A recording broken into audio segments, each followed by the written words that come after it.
Hi and welcome to the short tutorial. In this video I will show you how to appear offline on the Instagram. So if you want to hide yourself on the Instagram, watch this video till the end and you have to follow the same procedure. And if this video really helps you out, do subscribe to my channel. So first of all, you have to open your Instagram and after that log into your account.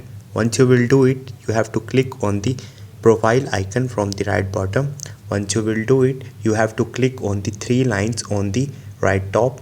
Once you will do it, here you will see multiple options, so you have to click on the settings and here you will see different options.